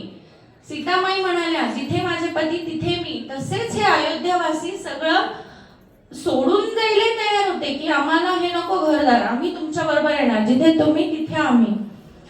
असे हे राम निघाले, पण त्यांनी रामायणात ही गोष्ट आहे, जेव्हा ते पुढे गुहराजाकडे आले तेव्हा त्यांनी सगळ्या अयोध्यावासियांची नजर चुकवून ते तिथून पुढे गेले. ही गोष्ट आपल्याला सगळ्यांना माहिती आहे. जसं हा दृष्टांत आहे, जसं डॉक्टर लोक असतात ना, एखादा सर्जन असतो, एकदम एक्सपर्ट असतो, त्याच्याशिवाय ते काम होऊच शकत नाही, असा सर्जन असतो. तर त्या सर्जनचं, डॉक्टरचं देखील कुटुंब असतं. त्या कुटुंबात त्यांच्या कुटुंबियांच्या इच्छा असतात, पत्नीच्या, मुलांच्या, की वडिलांनी आमच्या बरोबर वेळ घालवावा, आपण कुठेतरी जावं, फिरावं. जेव्हा तो सर्जन असं काहीतरी ठरवतो की आज संध्याकाळी मी तुम्हाला नेतो बरं का, कुठेतरी फिरायला नेतो, असं म्हणणार, आणि ते जेव्हा निघतील त्याच दरम्यान जर त्या सर्जनला फोन आला की डॉक्टर इमर्जन्सी आली आहे आणि हे तुमच्याशिवाय नाही होऊ शकणार, तेव्हा तो सर्जन ती वेळ मुलांबरोबर घालवतो का? नाही, तो कर्तव्य पूर्तीसाठी तिथे जातो. तसंच रामांनी त्यांच्या आयुष्यातील ते राजा झाल्यानंतर देखील जे काही निर्णय होते ते स्वतःपुरतं सीमित न ठेवता लोकांसाठी जे आदर्श होतील, मग त्यांना स्वतःला देखील त्रास झाला पण त्यांनी घेतले. रामायणात अनेक ठिकाणी आपण पाहिलेले आहे की राम ढसाढसा रडलेले आहे असं देखील वर्णन आहे जेव्हा ते निरोप घेतात. कारण ते मानवी रूप होतं, म्हणजे देव असले तरी ते मानव अवतारात होते. त्यामुळे मानवाला ज्या काही मर्यादा असतात, ज्या काही भावना असतात, रडणं आहे, हसणं आहे, भावना व्यक्त करणं आहे, ते सगळं त्यांनी आपल्याला दाखवलेलं आहे. रामासारखा पुत्र नाही. पित्याने सावत्र आईस कधीतरी पूर्वी 2 वर दिले होते. त्या वरांसाठी त्यांनी हा वनवास आनंदाने स्वीकारला. रामासारखा पती नाही. जेव्हा सीतेशी त्यांचे लग्न झाले त्यानंतर तुला सोडून आता सर्व स्त्रिया मला माते समान आहे हे त्यांनी वचन दिले होते. त्याचे त्यांनी काटेकोरपणे पालन देखील केले. आपल्याला माहिती आहे रामाला सावत्र आई होत्या. स्वतः दशरथ राजांना 3 राण्या होत्या. त्या काळी अनेक राण्या असण्याची पद्धत देखील होती, परंतु ते ठाम होते. व जेव्हा नंतर ते राजा झाल्यानंतर यज्ञ करायची वेळ होती, पत्नीशिवाय यज्ञ करता येणार नव्हता, तेव्हा देखील लोकांनी त्यांना सुचवले की तुम्ही आत्ता तरी या यज्ञासाठी लग्न केलं पाहिजे. पण ते ठाम होते. त्यांनी सोन्याची मूर्ती करून घेतली, पण ते एक पत्नीव्रता राहिले. रामासारखा बंधू नाही. सर्व भावांवर अतिशय प्रेम होते. भरताची गोष्ट आपण पाहिली, जसं रामांचं त्यांच्यावर प्रेम होतं तसं या भावंडांचंही त्यांच्यावर प्रेम होतं. म्हणजे हे सावत्र भाऊ होते एकमेकांचे, पण त्यांचं प्रेम इतकं होतं की भरतासाठी रामांनी राज्य सोडलं, त्याच भरतांनी रामांसाठी राज्य सोडलं, ते नंदीग्रामात राहिले. त्यांनी सांगितलं मी राज्यकारभार बघतो, पण मी जसे राम राहताय वनवासात त्यांना जितकी कष्ट होत आहेत त्याच कष्टांमध्ये मी देखील राहणार. ते देखील नंदीग्राम मध्ये राम येईपर्यंत वास्तव्य करून होते. कोणत्याही वेळी रामांसाठी युद्धासाठी लक्ष्मण तयार असायचे. त्यांना राग आलेला होता कैकेयी मातेचा देखील, त्यांना स्वतःच्या वडिलांचा, दशरथांचा देखील राग आला होता की काय हे, कधी तुम्ही, त्यांनी वर मागितले, तुम्ही दादांना वनवासात पाठवताय, जिथे माझा दादा राजा होणार आहे तिथे तुम्ही त्यांना वल्गरी नेसून वनवासात पाठवताय. लक्ष्मण हे नेहमी रामांसाठी तत्पर असायचे युद्धासाठी. आपण मागे देखील पाहिलं की चित्रकूटावरून जेव्हा लक्ष्मणांना दिसलं भरत येतोय ते तयार होते की काय भांडायला येतोय का, मी तयार आहे. म्हणजे ते पुढे असायचे पण ते सतत रामांच्या मागे होते, रामांच्या सावलीसारखे होते. असे वर्णन आहे ना की सगळ्यांची सावली ही काळी असते, पण रामांची सावली ही लक्ष्मण होते. रामांची सावली काळी नव्हती, कारण ती सावली म्हणजे लक्ष्मण होते. सर्व भाऊ म्हणजे राम वनवासात होते, लक्ष्मण त्यांच्या सेवेत होते, भरतांनी नंदीग्राम स्वीकारलं. अशा वेळी ह्या कुटुंबाचं पोषण कोण करणार 14 वर्ष, आणि राज्य असं अधांतरित ठेवता येणार नाही ना. तर या सगळ्यांना सांभाळण्याचं काम शत्रुघ्नने केलं आणि रामांचे आदर्श त्यांनी जपले, राज्य स्थिर ठेवलं. रामासारखा मित्र नाही. सुग्रीवासाठी त्यांनी वालीचा वध केला. रामासारखा शिष्य नाही, स्वतः परब्रह्म जे आहे, अशा परब्रह्म रामांनी एखाद्या शिष्याला लाजवेल अशी वसिष्ठ आणि विश्वामित्रांची सेवा केलेली आहे. रामासारखा शत्रू नाही. आता तुम्हाला असं वाटेल राम आणि शत्रू हे थोडंसं वेगळं वाटतं ना ऐकायला, आपल्याला सवय नाहीये. पण शत्रू हे रावणाच्या दृष्टीने, त्या राक्षसांच्या दृष्टीने ज्यांचा रामांनी वध केला, तर या शत्रूंना रामांनी मुक्ती दिलेली आहे. आपण प्रत्येक वर्णनात ऐकतो की राम जिथे जिथे गेले, ज्यांचा वध त्यांनी केला त्यांचा त्यांनी उद्धार केलेला आहे, त्यांना मुक्ती दिलेली आहे. मरीच याचा सामना आधी रामांशी झालेला होता. त्यांना मरीचाला रामाच्या सामर्थ्याची कल्पना होती, त्यामुळे रावणाला त्यांनी सांगितलं होतं, नाही बाबा मी नाही हरिण होणार, रामाचं तेज पाहिलंय का तुम्ही, मी नाही त्या फंद्यात पडत. पण रावणाने त्याला सांगितलं की नाही तुलाच हे काम करावं लागणार. तेव्हा मरीचाने विचार केला की मी हे जर केलं नाही तर रावण मला मारणार, तिकडे मी गेलो तर राम मला मारणार. रावणाच्या हातून मरण्यापेक्षा मला जर मुक्ती मिळत असेल तर हरिण काय वाईट आहे. म्हणून मरीचाने तो मार्ग स्वीकारला. म्हणून रामासारखा शत्रू नाही. राम हे रक्षण करता आहे. राम रक्षा म्हणजे बघा ना, आपण देखील किती, आपण सगळेच बालबोध असतो, आपल्याला पण इच्छा असते की रामाने माझं रक्षण करावं. स्वतःचं रक्षण करण्यासाठी आपण नेहमी स्वतःला असं म्हणतो की देवाने माझं रक्षण, काही वाईट झालं की देवा घावरे ये तू बघ. आता गजानन महाराजांची देखील गोष्ट आहे, आपल्याला माहिती आहे की जेव्हा ते पाटील येतात आणि गाढवांनी म्हणजे त्यांचं सगळं शेताचं नुकसान केलेलं असतं, तो दर्शनासाठी जेव्हा दुसऱ्या दिवशी जातो तेव्हा गजानन महाराज म्हणतात, अरे असे कसे नौकर ठेवले तू की त्यांना तुझ्या शेताचं रक्षण देखील करता येत नाहीये. कारण महाराजांनी आधीच त्याला जाऊन, तो झोपलेला असतो, स्वप्नात जाऊन सांगितलं असतं, अरे बघ पुढे काय चालू आहे. तो उठतो, खडकन जागा होतो, तोही प्रामाणिक असतो, तो मालकाला जाऊन सांगतो. पण मालक महाराजांच्या दर्शनासाठी घाई निघालेला असतो, तुमचं राहू दे उद्या सांग मला काय सांगायचं ते. आणि जेव्हा ते दर्शनाला जातात तेव्हा महाराज त्यांना सांगतात की तो बिचारा तुला सांगायला आला होता की असं नुकसान झालंय, तो त्याचं काहीच ऐकून घेतलं नाही. म्हणजे आपली सगळ्यांना माहिती असतं कुठेतरी एका मनाच्या कोपऱ्यात की देव आहे आपल्या मागे. तसंच ही रामरक्षा आहे. रामरक्षेचं वर्णन इतकं सुंदर आहे की आपल्याला नशिबाने सगळे आपण साथीदार गोळा करत असतो. काही आपण नंतर व्यक्ती गोळा करतो जे आपले परम मित्र वगैरे होतात, पण नशिबात आपल्या भाळी जे वडील लिहिलेले असतात त्याच घरात आपण त्यांच्या पोटी जन्म घेतो. असे भाळी दशरथ ज्यांच्या लिहिलेल्या आहे, अशा रामांनी माझ्या मस्तकाचं रक्षण करावं. म्हणजे आता रामरक्षेबद्दल थोडक्यात सांगते मी. पहिले काही श्लोक.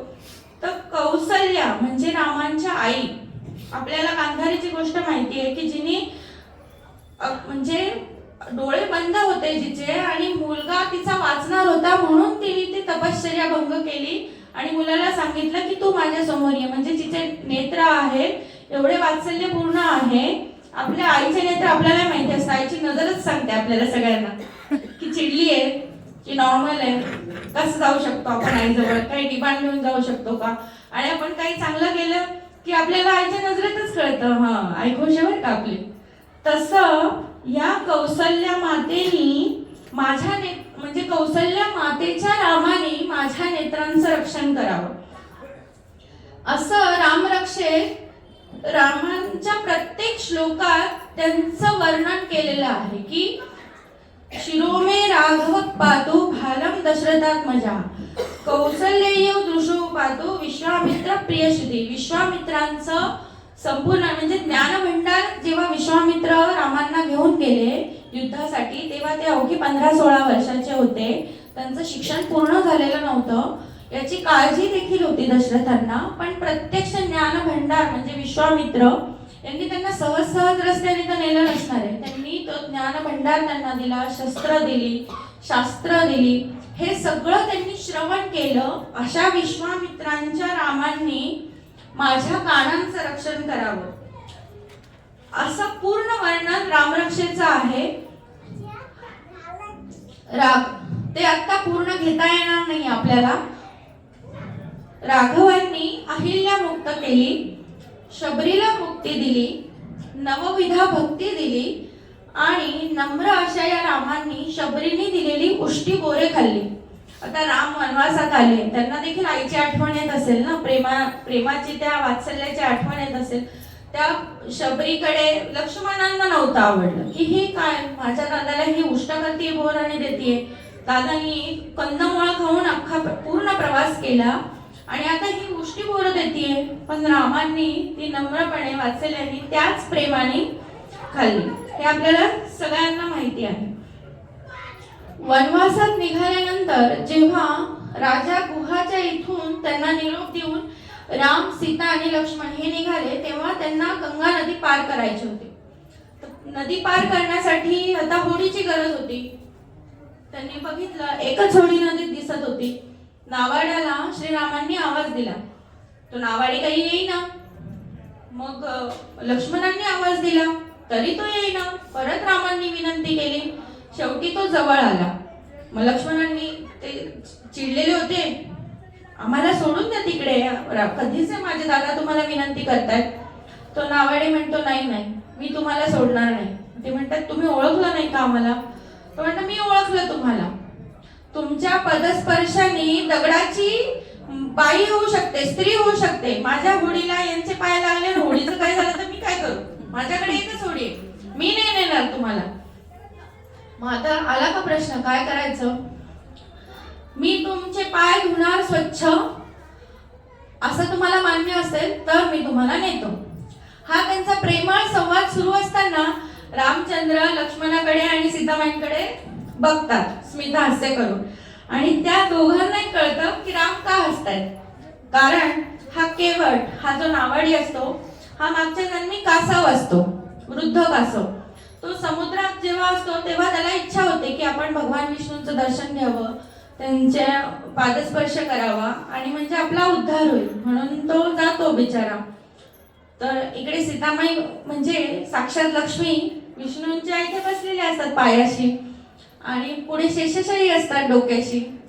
तो येतो कासव पायाजवळ, पण भगवान विश्राम करत आहे म्हणून सीतामाई काही त्यांना जवळ येऊ देत नाही, लक्ष्मी. आणि इकडे हे शेषशायी स्वरूपात हे पण येऊ देत नाही, ते पुचकारतात त्याला की इथे येऊ नको, ते आराम करतात. वाईट वाटतं कासवाला, पण तो निघून जातो, त्याला पर्यायच नसतो, कारण तो थांबू शकत नाही तिथे. तो वृद्ध झालेला असल्यामुळे तो मृत्यू पावतो, आणि तोच या जन्मी केवट होऊन या नावाड्याच्या रूपाने इथे आलेला असतो. तो म्हणतो, तुमची पाद्य सेवा केल्याशिवाय मी काही तुम्हाला पुढे जाऊ देणार नाही. आणि तेव्हा त्याला 2 मिनिटासाठी यांनी नमस्कार करू दिला नाही, म्हणून हा अगदी सागर संगीत आता तयारी करतो. तेव्हा करू दिलं नाही ना, बसा आता. सगळ्या कुटुंबाला बोलवतो, त्यांची छान पाद्य सेवा करतो, ते तीर्थ स्वतः पितो, सगळ्या घरच्यांना देतो, आणि मग आपल्या नावेत त्यांना घेऊन दुसऱ्या काठावर नेऊन सोडतो. पण आता हे संन्यास्त असतात, त्यामुळे त्यांच्याजवळ त्याला देण्यासाठी काही नसतं मोबदला म्हणून. मग हे सीतामाईंच्या लक्षात आल्यावर ते आपल्या अंगठी देऊ करतात, पण तो घेत नाही. तो म्हणतो, तुम्ही जेव्हा परतीच्या प्रवासात या तेव्हा द्या मला. पण परतीच्या प्रवासात हे पुष्पक विमानात आलेले असतात, त्यामुळे ते तिथे पुष्पक विमान थांबवतात. त्या केवठाला राज्याभिषेकाचं आमंत्रण करतात, तिथे थांबतात.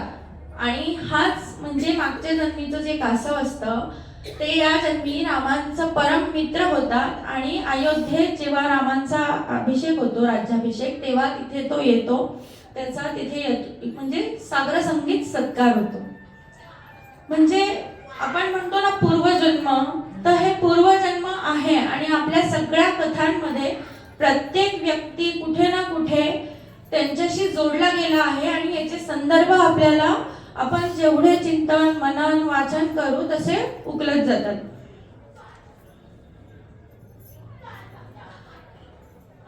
इक्ष्वाकू वंशामध्ये जन्माला आलेले आणि अयोध्येमध्ये राज्य करणारे भगवान श्रीराम आपला देह, मन, बुद्धी आणि इंद्रिय या सगळ्यांवरती त्यांचा पूर्ण ताबा आहे.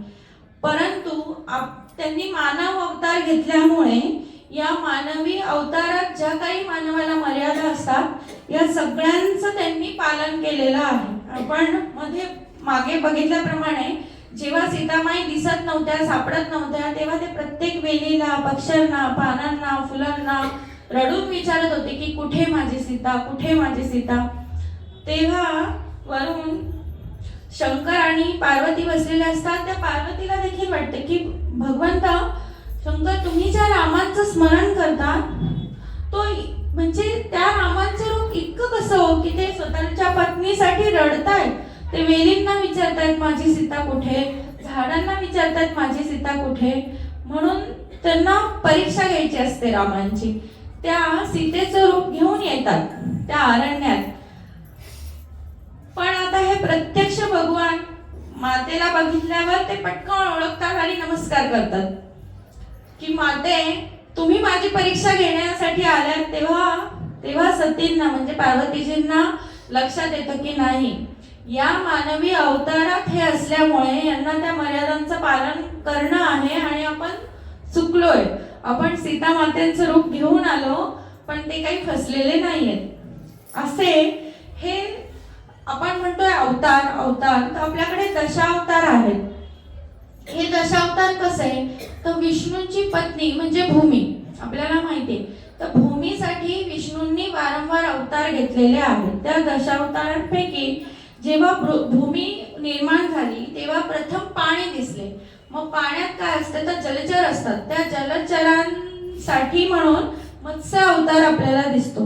नंतर पुढे प्रगती झाली, उभयचर आले. मग कच्छ अवतारात आपल्याला भगवान विष्णू दिसतात. जमिनीवर वास्तव्य आले, वराह अवतार दिसतो.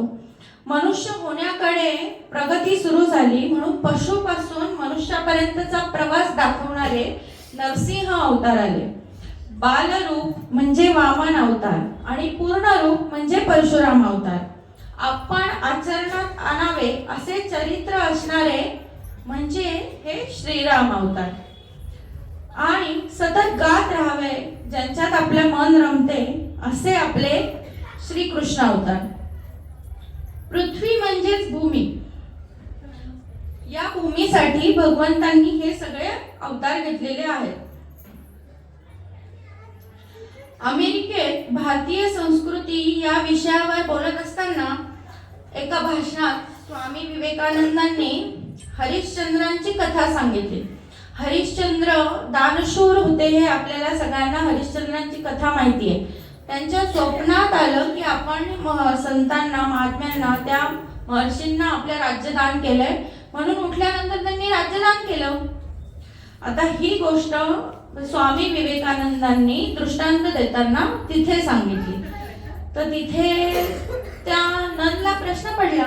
तिने विचारलं की तुम्हाला असं वाटतं का की हे सगळं खरं असेल, तुम्ही जे सांगतायत की त्यांना स्वप्नात आलं आणि त्यांनी राज्य देऊन टाकलं.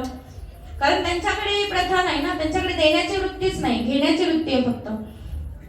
तर त्यावर विवेकानंद म्हणतात की जरी तुमच्या म्हणण्याप्रमाणे ही कथा काल्पनिक आहे असं तुम्ही समजा, तरी इतक्या उच्च कोटीच्या काल्पनिक कल्पना देखील आमचे ऋषी करू शकतात असे आमच्या पूर्वजांची ही देणगी आहे. आता दशावतारांवरून आपण या गोष्टीकडे आलो विवेकानंदांच्या. तर ही आपली संस्कृती आहे, आपला वारसा आहे आणि या विविध गोष्टींच्या रूपातून त्यांनी ते ज्ञान आपल्याला देव केलेलं आहे. त्यासाठी एक दृष्टांत सांगते. एका गावात लक्ष्मीचं मंदिर असतं आणि शेजारी अलक्ष्मीचं मंदिर असतं.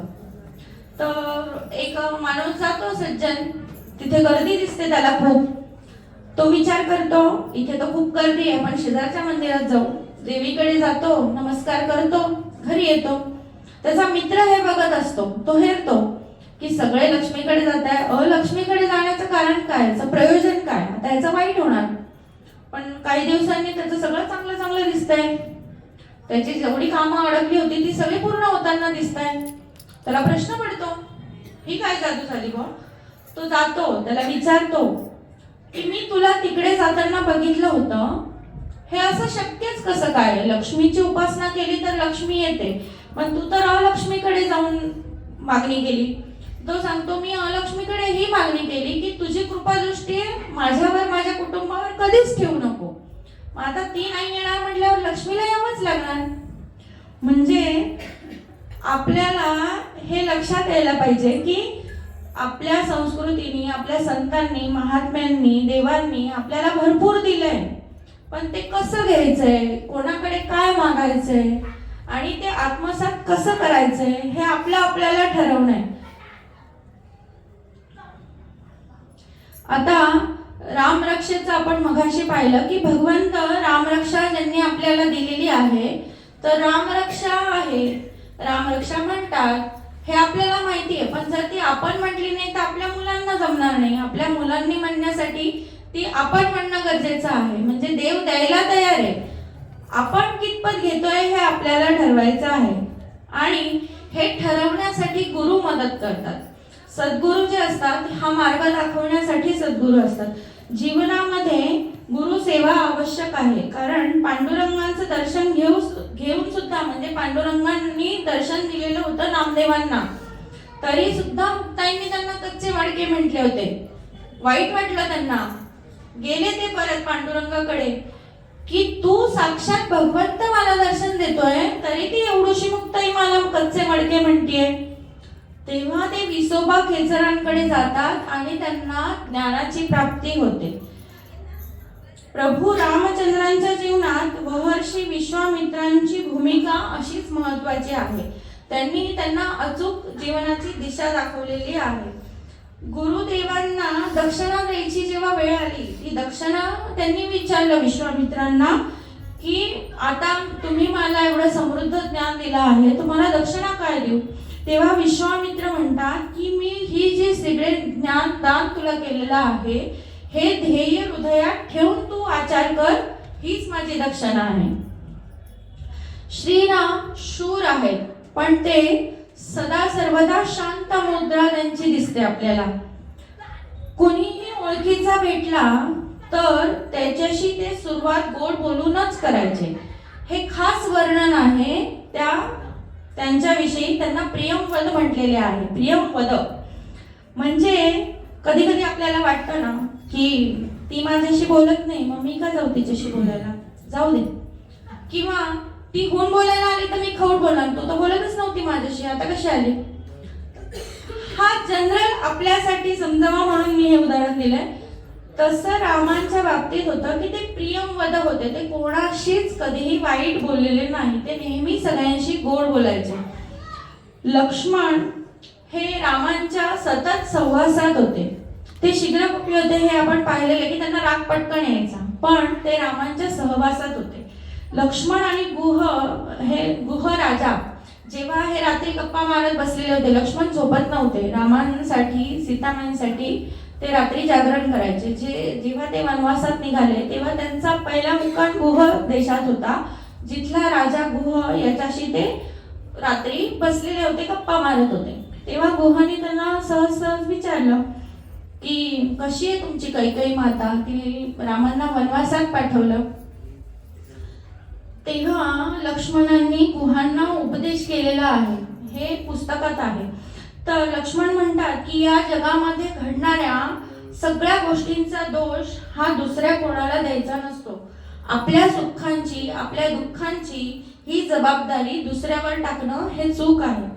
आपल्यासाठी आपल्याला, म्हणजे काही जणांना मिरवायची हे असते ना सवय की माझ्या आजोबांनी हे केलं, म्हणजे हे सगळं तर माझ्याच आजोबांनी केलंय, तुम्ही कोण मला सांगणार आहे, असं न सांगता की लहान मुलांना पण कळलं पाहिजे की तुझ्या आजोबांनी हे केलंय, तुझ्या वडिलांनी हे केलंय, तुझे मोठे बंधू हे करतायत आणि हे तू करायला पाहिजे.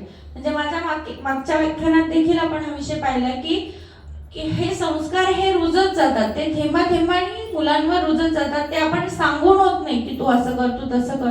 हे जेव्हा ते बघतात कृती की माझे वडील हे करतायत, माझा मोठा भाऊ हे करतोय, म्हणजे मी हे करायला पाहिजे, असे संस्कार या लक्ष्मणांवर झालेले आहे. आणि हे लक्ष्मण रामांच्या सहवासात इतके शांत होतात आणि तेच गुहाला उपदेश करतायत की जे दुःख आहे किंवा जे सुख आहे त्याची जबाबदारी तू तुझी घ्यायला पाहिजे, दुसऱ्यावर टाकणं सोपं आहे की त्याच्यामुळे असं झालं, पण का असं झालं याचं आत्मचिंतन करणं पण गरजेचं आहे. लक्ष्मण सांगतात की राम परब्रह्म आहे आणि ते दिव्य रूप आहे.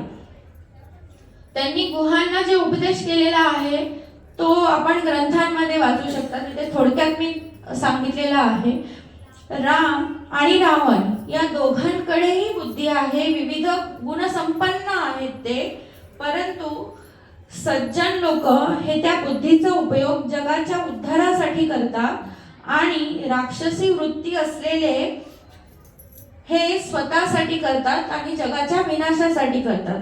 दशानन रावण म्हणजे 10 बुद्धी असलेला हा रावण जो शिवभक्त होता, जो पराक्रमी होता, त्याला रामासारखा शत्रू मिळाला, रामांना रावणासारखा शत्रू मिळाला की ज्यांचं ज्ञान, रावणाचं राज्य हे आपल्या नाशिक पर्यंत होतं. आपण दंडकारण्याची गोष्ट पाहिली जिथे शूर्पणखा होती, जी रावणाची बहीण होती आणि बहिणीला त्यांनी हा प्रदेश देव केलेला होता की तू या राज्यात राहा. इतकं समृद्ध ज्याचं राज्य होतं असा तो विचारी रावण, पण केवळ त्याच्या राक्षसी वृत्तीमुळे त्याचा नाश झाला. धर्मभय सत्यवचनी राम, धर्ममय आणि सत्यवचनी असे हे राम निरपवाद अनुकरणीय आहेत, रामवृत्ती अनुकरणीय आहेत. हनुमंत म्हणतात की श्रीरामांचा जन्म, त्यांचा हा जो अवतार आहे हा फक्त राक्षसी वधासाठी झाला नसून लोकशिक्षणासाठी आहे. आपल्याला सगळ्यांना माहिती आहे की हनुमंत हे प्रत्यक्ष शिवाचं रूप आहे आणि हनुमंतांनी कायम रामांची सेवा केली, त्यांचे गुणवर्णन केले. असे हनुमंत नेहमी त्यांच्या पायाशी राहण्यासाठी स्वतःला समर्थ समजतात.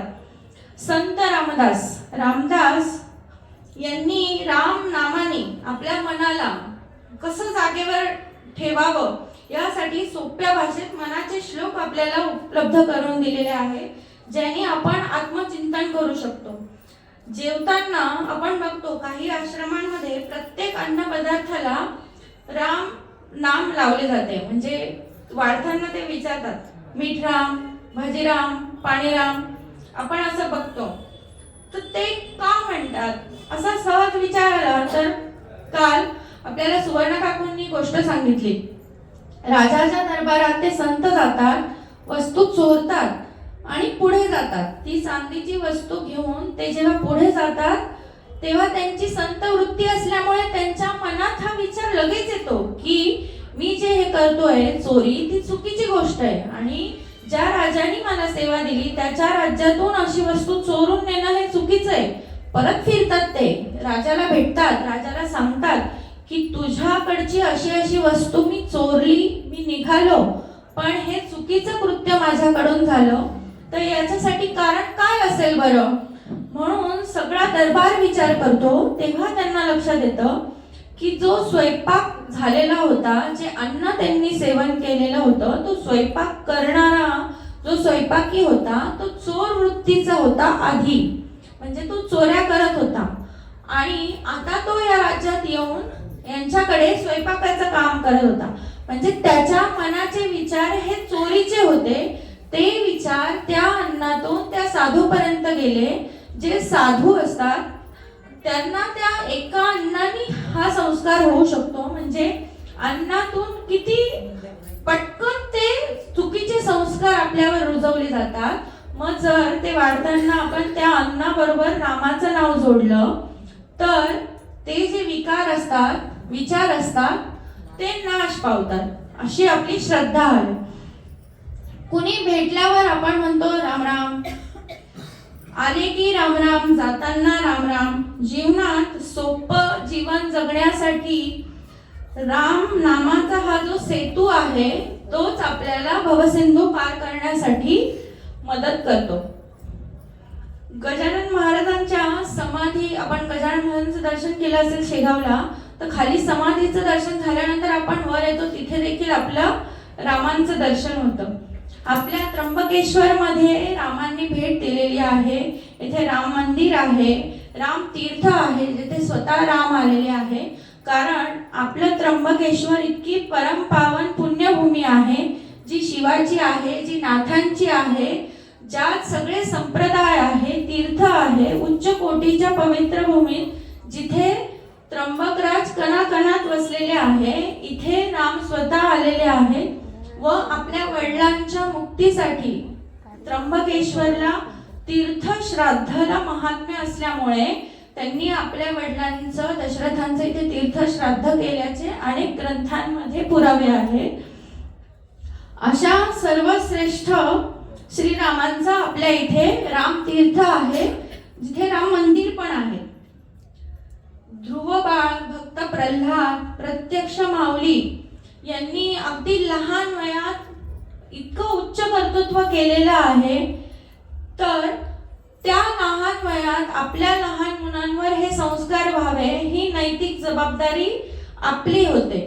म्हणजे मी पण त्यात आले की आपल्या मुलांना हा इतिहास कळला पाहिजे. तर जर ते स्पायडरमॅन आणि सुपरमॅनच बघत राहिले तर त्यांना या गोष्टींचा लळा लागणार नाही. ज्या मुलांनी एवढ्याशा छोट्याशा बालवयात देवांना आपलंसं केलं, तर आपल्या मुलांना आपण त्यांच्या गोष्टी सांगून निदान त्यांचं म्हणजे बाल्यात त्यांना ज्ञानी करू शकतो. कारण काही जणांचा असा समज असतो ना की आता काय संसार पूर्ण झालाय, आता जाऊ भागवत कथेला, शिक्षण माझं पूर्ण झालंय, आता मला बाकी काही करायचं नाहीये, मग आता जाऊ तीर्थयात्रेला. असं न करता तारुण्यातच लहान वयातच हे संस्कार त्यांना हळूहळू दिले तर त्यात पुढे आपल्याला प्रगती करता येईल. आता राम राज्याची सुरुवात होतीये असं आपण म्हणायला काही हरकत नाहीये, कारण आपल्या देशात तर रामांचं नाव आहेच. आपण आता लहान मुलांना पण बघतो, मेरे राम आएंगे, मेरे राम आए हैं, सगळीकडे राम नामाचा गजर आहे, रामांची भजने आहे, हनुमान चालीसा सगळीकडे आपल्याला ऐकायला येते. दुबई सारख्या ठिकाणी सुद्धा आता मंदिरं होत आहे, जिथे पाश्चिमात्य देश आहे, जिथे आपला धर्म नाहीये, हिंदू धर्म अल्पसंख्याक आहे, तिथे देखील रामांची पूजा होते.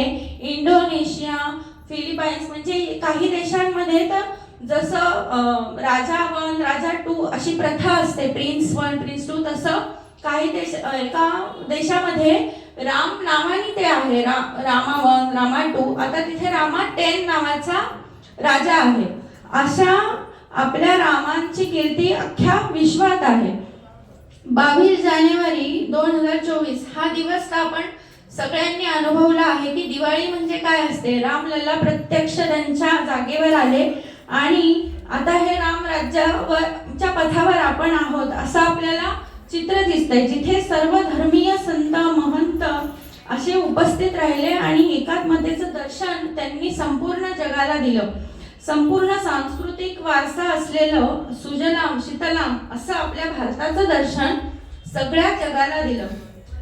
यात सर्व जगाला सामावून घेण्याचे कार्य आपले पंतप्रधान श्री नरेंद्र मोदीजी तर करतच आहेत, त्यांचा आपल्याला अभिमान आहे. ते जसे स्टेजला फ्रंट आपल्याला दिसत आहेत तसं बॅक स्टेजला रामांसाठी आतापर्यंत अटल बिहारी आहेत, अडवाणी आहेत, कार सेवक आहेत, अनेक कुटुंब आहेत ज्यांनी सर्वस्व अर्पण त्या रामासाठी केलेलं आहे, ज्यांनी पूर्ण सेवा रामासाठी दिलेली आहे. त्यांचं स्वप्न आता पूर्ण झालेलं आहे. अयोध्येला आपण देखील जरूर भेट देऊ. तुम्हाला आता समारोपाकडे येते, माझा अनुभव सांगते छोटासा. मी देखील विश्व हिंदू मध्ये दुर्गा वाहिनीचं काम करत होतो. लहान होतो, आम्ही शाळेत होतो, समजत नव्हतं तेव्हा. फक्त एवढं माहिती होतं की रामाच्या नावावर राजकारण सुरू आहे, की रामाचं मंदिर व्हावं, रामाचं मंदिर व्हावं अशी सगळ्यांची इच्छा आहे, सगळे प्रयत्न करत आहे. तेव्हा आम्हाला शिबिरात खेडोपाडी रामांची भजनं असे कागद भगव्या रंगाचे कापड असं आम्ही पाड्यांमध्ये जायचो, लोकांना सांगायचो की आपलं राम मंदिर होणार आहे. तेव्हा विटा मागवल्या होत्या राम मंदिरासाठी. नंतर जे राम सेतूचे जे दगड आहेत, जे तरंगत होते पाण्यावर, त्याचं सुद्धा पूर्ण भारतात ते फिरवले होते, सगळ्यांना दाखवलं होतं, प्रत्यक्ष दर्शन दिलं होतं. असं सगळं तेव्हा आम्ही पाहिलं. म्हणजे ती खारीचा वाटा म्हणतो ना आपण, त्या खारीची गोष्ट तुम्हाला माहिती आहे की सगळे तिला चिडवतात की आम्ही एवढे मोठे मोठे दगड उचलून ठेवतोय आणि तू काय करते, हे मातीत लोळते आणि येऊन इथे झटकतीये. पण त्या खारीला समाधान होतं की माझ्या रामांसाठी थोडेसे धुळीचे कण का होईना मी त्या राम सेतूमध्ये देते याचं तिला समाधान होतं आणि याची जाणीव रामांना देखील होती. त्यांनी तिचं कौतुक देखील केलं. तसा त्या खारीसारखा थोडासा वाटा त्यावेळेला माझ्याकडून पण ती सेवा झाली याचा मला सार्थ अभिमान वाटतो. आज राम महात्म्य वर्णन करता आलं मला इथे बसून, त्यासाठी मी बाळकाकांचे खूप खूप धन्यवाद मानते, गंगा मंदिर संस्थेचे धन्यवाद मानते आणि अशीच सेवा परत करता यावी व श्रीरामांची माझ्याकडनं स्तुती व्हावी अशी मी हनुमंतांना प्रार्थना करते की त्यांनी मला सतत हे मदत करावी आणि माझ्यात एवढं धैर्य धारिष्ठ द्यावं की मी रामांची स्तुती मोठ्याने आणि चांगल्या शब्दांमध्ये अजून करू शकेल, अजून गोष्टी रामांच्या सगळ्यांपर्यंत पोहोचवू शकेल अशी मी विनंती करते आणि माझे 2 शब्द संपवते. आपण रामनामाचा थोडा गजर करूया आणि मग मी माझे शब्द संपवते.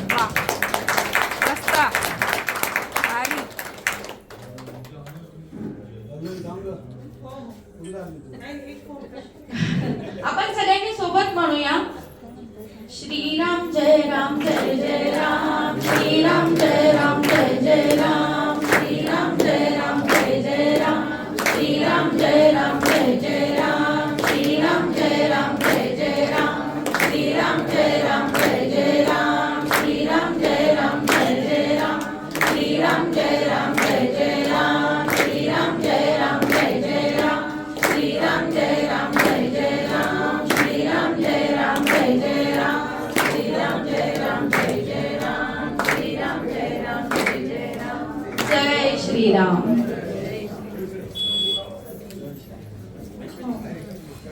माझ्या गुरुजींचे म्हणजे ठोसर गुरुजी ज्यांच्यामुळे आम्हाला या व्यासपीठावर येण्याची शक्ती मिळालेली आहे अशा गुरुजींना मी शतशः नमन करते. सगळ्या मोठ्यांना, सगळ्यांना ज्यांच्या म्हणजे आता ज्यांच्या प्रती मला आदर आहे अशा सगळ्यांना इथून शतशः मी नमन करते. ज्यांनी ज्ञानदान दिलेले आहे, छोटे मोठे सगळ्यांचे मी धन्यवाद देते.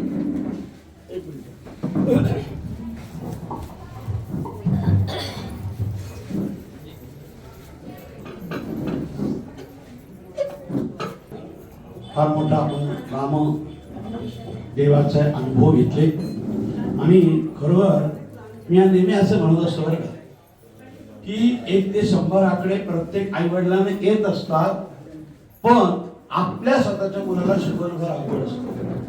त्यासाठी बालवाडीतच जावं लागतं शिकायला. तर प्रणिताईंनी जे आपल्याला आज त्यांनी अत्यंत सोप्या भाषेत आपल्यापर्यंत जे राम महात्म्य पोहोचवलंय हे सुद्धा कळा आपल्या ठसवलं पूर्णपणे रामामध्ये करून टाकलं. अशा आमच्या प्रणिताईंना मी पहिले प्रथमतः संस्थेतर्फे धन्यवाद देतो आणि पुढच्या वर्षासाठी आजच निमंत्रण देतो. आणि खरं मला बरं वाटतं की आमच्या कार्यकारिणी निर्णय घेतला तो निर्णय मला अत्यंत यशस्वी झाल्याचा आनंद मला प्राप्त होतोय. पण मी या ठिकाणी अशी अपेक्षा करतो की मी काल बोललो, एकदा परत बोललो की या वर्षीला 3 नवीन जरी आहेत आम्हाला गाडगी. पुढच्या पहिला आम्हाला एक अशी गोष्ट सांगायची आहे की मी नुकताच कारंजाला गेलो होतो एकदा पौष मासामध्ये. तर पौष प्रतिपदेपासून तर माघ पौर्णिमेपर्यंत उत्सव करतात तिथे 1.5 महिना. तसं जर आपल्या गावातून असा उत्तम प्रतिसाद मिळाला आपण सुद्धा असा उत्सव वाढवू. आणि या ठिकाणी अगदी आनंदाची गोष्ट सांगतो की मला अभिमान वाटतो या संस्थेबद्दल सांगताना की संकेतनी जे पहिले प्रवचन केलंय ते त्र्यंबकला आमच्या वल्लावदर मंदिरात केले. आपल्या मिलिंद तांपाड्याने जे प्रवचन केले ते इथे केले. विक्रम गुरुजींनी प्रवचन इथे केले पहिल्यांदी. त्याचप्रमाणे आपलं धनंजय अकोलकर प्रवचन इथे अगोदर केले आहे. आणि अशी प्रवचनाची इथून गंगावदरीत आश्रमातून जर सुरुवात केली तर मला असं वाटतं महाराष्ट्रभर काय भारत देशभर आगींची कीर्ती व्हावी या सगळ्यांनी असं मी देवाला प्रार्थना करतो. आणि आम्हाला असं वाटतं आज 3 याची भर पडली, उद्या 30 स्त्रियांची भर या कार्यक्रमामध्ये भरावी. पण याचं श्रेय सुद्धा खरं सांगतो मी तुम्हाला की ठोसर गुरुजींना बरं का. त्यांना आपण कोणी विसरता कामा नाही. त्यांनी या गावाची कळकळ केली. स्वतः सुद्धा अमेरिकेत वास्तव्य असताना सुद्धा त्र्यंबकेश्वरी पाठ घेत आहेत. त्यांच्यासाठी एकदा टाळ्या वाजवा. त्यांना समजलं पाहिजे की त्यांनी हे केलेलं आहे, त्यांनी हे सगळं गावात दिले आहे. आणि आज ते राहिले असते तर आज म्हणजे आपल्या त्र्यंबकेश्वरी तर आपल्याला खूप मोठी प्रगती आपण गाठू शकलो असं संतुष्टामध्ये आम्हाला अभिमान वाटला असता. आणि तुमच्या सर्वांचे आम्ही अभिमानाने सांगतो की आम्ही जे काही प्रयत्न करतो आहोत त्याची तुमची आम्हाला साथ आहे म्हणून हे सगळं होतं आहे. त्याबद्दल आम्ही तुमच्या ऋणात आहोत. आणि पुनश्च एकदा प्रणिताईला मी धन्यवाद देतो. आणि त्यांचा सत्कार आमच्या वहिनी रजनी काकू रोहकर यांनी करावा असे संस्थेतर्फे मी त्यांना विनंती करतो.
उद्या सकाळी 8:30 वाजता आपण हा कार्यक्रम सुरू करणार आहोत ललिता संक्रमणाचा.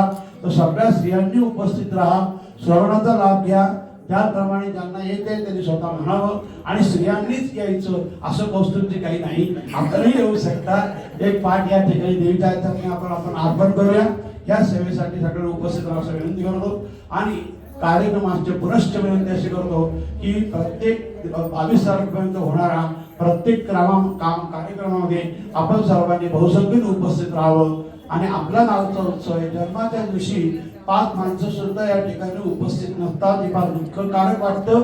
सगळ्यांनी जन्मोत्सवाच्या वेळेस जास्त बहुसंख्येने उपस्थित राहून या ठिकाणी आपला सहभाग नोंदवावा अशी नम्र विनंती करून माझे 2 शब्द पूर्ण करतो. धन्यवाद.